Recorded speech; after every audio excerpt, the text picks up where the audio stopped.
नमस्कार, आप सभी देख रहे हैं द भारत खबर। पिछले कुछ महीनों से दिल्ली सरकार का कामकाज बुरी तरह प्रभावित हो रहा है। न तो किसी नई योजना पर काम शुरू हो पा रहा है और ना ही पहले से चल रहे काम समय पर पूरे हो रहे हैं। सरकार की कई अहम योजनाएं ठप हैं या उन पर काम बेहद धीमी गति से चल रहा है। लगभग सभी जरूरी काम अटके हुए हैं। मोहल्ला क्लिनिकों में टेस्ट नहीं हो पा रहे हैं। डॉक्टरों को समय पर सैलरी नहीं मिल पा रही है। सरकारी अस्पतालों में पर्ची बनवाने के लिए लोगों को लंबी कतारों में लगना पड़ रहा है। बसों में तैनात मार्शलों की सैलरी और रिटायर्ड डीटीसी कर्मचारियों को पेंशन भी महीनों तक रुकी रही। यहाँ तक कि बिजली सब्सिडी के बदले में सरकार से मिलने वाला पैसा लेने के लिए बिजली कंपनियों को कोर्ट का दरवाजा खटखटाना पड़ा। Food track policy, Delhi electronic city, Delhi बाजार पोर्टल की लॉन्चिंग भी अटकी हुई है। दिल्ली सरकार का दावा है कि वित्त विभाग के प्रमुख सचिव आशीष चंद्र वर्मा की तरफ से फंड जारी करने में बार बार अड़ंगा लगाया जा रहा है। इसके चलते सरकार को वित्तीय संकट का सामना करना पड़ रहा है, जिसका असर तमाम परियोजनाओं पर भी पड़ रहा है। साथ में कर्मचारियों की सैलरी और पेंशन देने तक में देरी हो रही है। दूसरे विभागों के अधिकारी भी सरकार के कामों में खुलकर सहयोग नहीं कर रहे हैं। इसके चलते पिछले 6-7 महीनों से सरकार के कामकाज पर गंभीर असर पड़ रहा है और इसका खामियाजा आम जनता को भुगतना पड़ रहा है। प्रभावित होने वाले कामकाजों में सबसे पहला नंबर है मोहल्ला क्लिनिकों का। फंड रुकने की वजह से मोहल्ला क्लिनिकों के डॉक्टरों को सितंबर से नवंबर तक की सैलरी ही नहीं मिली। यहां तक कि वित्त विभाग ने बकाया फंड से सैलरी देने की अनुमति भी नहीं दी। काफ़ी जद्दोजहद के बाद दिसंबर में जब वित्तीय अनुदान की दूसरी किस्त जारी हुई, तब जाकर 4 महीने बाद मोहल्ला क्लिनिकों के डॉक्टरों और स्टाफ को सैलरी मिल पाई।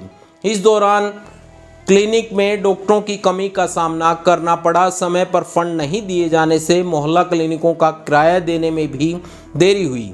सितंबर से उनका रेंट रुका हुआ था, जिसके चलते 100 से ज़्यादा मोहल्ला क्लिनिकों पर बंद होने का खतरा मंडरा रहा था। मोहल्ला क्लिनिकों के बिजली के बिल भी रुके हुए थे। कई जगहों पर डॉक्टरों ने अपनी जेब से बिल भरे हैं ताकि क्लिनिक बंद ना हो। टेस्ट के लिए जिन लैब्स के साथ समझौता किया हुआ है, उनका कॉन्ट्रैक्ट रिन्यू करने में देरी के चलते टेस्ट भी बंद हो गए हैं। जुलाई में भेजे गए बिल दिसंबर तक क्लियर नहीं हुए, जिसके चलते नवंबर में कंपनी ने सारे टेस्ट रोक दिए। इसका खामियाजा उन मरीजों को भुगतना पड़ा जिन्हें इन क्लिनिकों में मुफ्त इलाज और टेस्ट की सुविधा दी जाती है। मोहल्ला क्लिनिकों के अलावा फंड रुकने का असर मार्शलों पर भी पड़ा है। डीटीसी की बसों में यात्रियों की सुरक्षा के लिए तैनात मार्शलों को भी पिछले 3-4 महीनों से सैलरी नहीं मिली है। सैलरी को लेकर वे आए दिन सरकार के खिलाफ विरोध प्रदर्शन कर रहे हैं, जबकि देरी वित्त विभाग की तरफ से की जा रही है और डीटीसी को 55 करोड़ रुपए जारी नहीं किए जा रहे हैं। कई मार्शल काम छोड़ जाने लगे हैं या नई नौकरी ढूंढ रहे हैं। इससे बसों में यात्रियों, खासकर महिला यात्रियों की सुरक्षा के लिए खतरा पैदा होने का डर है। डीटीसी के रिटायर्ड कर्मचारियों की पेंशन भी अक्टूबर से रुकी हुई है। बार बार अनुरोध के बावजूद वित्त विभाग फाइल क्लियर नहीं कर रहा है।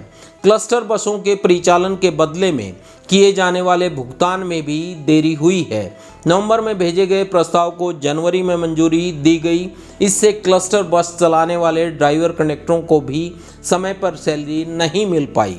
वहीं वित्त विभाग के प्रमुख ने फाइलों में छिटपुट कारणों का हवाला देकर बिजली कंपनियों की सब्सिडी की अवैध में किए जाने वाले भुगतान को भी लंबे समय तक रोके रखा, जो इलेक्ट्रिसिटी एक्ट और हाईकोर्ट के आदेशों का उल्लंघन था। बाद में बिजली कंपनियों ने कोर्ट का रुख किया। तब कोर्ट के आदेश के बाद 23 दिसंबर को तीसरे क्वार्टर के लिए 211 करोड़ 87 हजार रुपये जारी किए गए।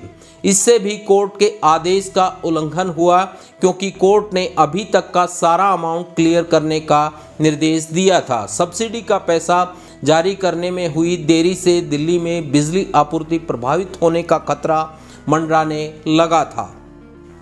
दिल्ली के सरकारी अस्पतालों की ओपीडी में भी आने वाले मरीजों को आजकल मैनुअल तरीके से पर्ची कटवानी पड़ रही है। अस्पतालों में जून से ही डाटा एंट्री ऑपरेटर नहीं है। वित्त विभाग ने न तो डाटा एंट्री ऑपरेटर हायर करने के लिए नए सिरे से टेंडरिंग करने की अनुमति दी और न ही वर्तमान में काम कर रहे ऑपरेटरों के कॉन्ट्रैक्ट को समय सीमा बढ़ाने की मंजूरी दी। अस्पतालों की तरफ से लगातार वित्त विभाग को चिट्ठियां लिखकर बताया गया कि इस तरह अचानक ऑपरेटरों की सेवाएं खत्म कर देने से अस्पतालों में अव्यवस्था पैदा हो सकती है और मरीजों को भारी दिक्कत हो सकती है। लेकिन इसके बावजूद वित्त विभाग ने प्रस्ताव को मंजूरी नहीं दी। नतीजतन मरीजों को अस्पतालों में पर्ची बनवाने के लिए धक्के खाने पड़ रहे हैं। अगर बात करें दिल्ली जल बोर्ड की, तो दिल्ली जल बोर्ड का फंड तो जून 2022 से रुका हुआ है।